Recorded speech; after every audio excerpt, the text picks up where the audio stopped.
Washington পোস্টের সাম্প্রতিক রিপোর্টে বলা হয়েছে, মধ্যপ্রাচ্যে যুক্তরাষ্ট্রের সামরিক তথ্য তেহরানের হাতে পৌঁছে দিচ্ছে রাশিয়া।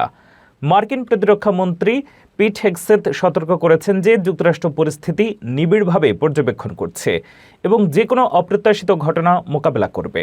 ইরান ও চীনের সমর্থন সহ এই নতুন সমীকরণ বিশ্ব রাজনীতিতে অস্থিরতা আরও বাড়াচ্ছে। বিস্তারিত দেখুন পুরো প্রতিবেদনে। ওয়াশিংটন পোস্টের সাম্প্রতিক এক প্রতিবেদনে দাবি করা হয়, মধ্যপ্রাচ্যে যুক্তরাষ্ট্রের সামরিক অবস্থান এবং গতিবিধি সংক্রান্ত গুরুত্বপূর্ণ তথ্য তেহরানের হাতে পৌঁছে দিচ্ছে মস্কো। এই পরিস্থিতিতে সিবিএস নিউজকে দেয়া এক সাক্ষাৎকারে প্রতিরক্ষা মন্ত্রী পিট হেগসেথ সতর্ক করে বলেছেন, প্রেসিডেন্ট ডোনাল্ড ট্রাম্প কার সঙ্গে যোগাযোগ করছে সে বিষয়ে পুরোপুরি অবগত আছেন। হেগসেথ আরও জোর দিয়ে বলেন, যুক্তরাষ্ট্র পরিস্থিতি অত্যন্ত নিবিড়ভাবে পর্যবেক্ষণ করছে। তিনি হুঁশিয়ারি উচ্চারণ করে জানান, যে ধরনের ঘটনা ঘটার কথা নয় তা যদি প্রকাশ্যে কিংবা গোপনে ঘটে, আমরা তা মোকাবেলা করছি এবং অত্যন্ত দৃঢ়ভাবেই করছি।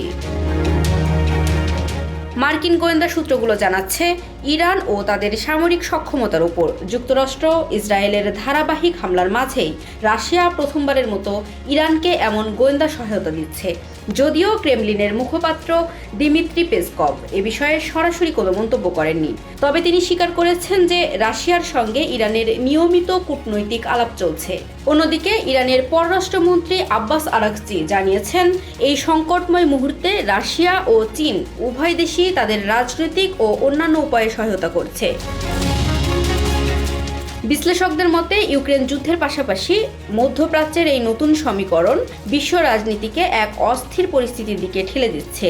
এই তথ্য আদান প্রদানের বিষয়টি যদি প্রমাণিত হয়, তবে তা যুক্তরাষ্ট্র ও রাশিয়ার মধ্যে বিদ্যমান উত্তেজনাকে আরও ভয়াবহ পর্যায়ে নিয়ে যেতে পারে।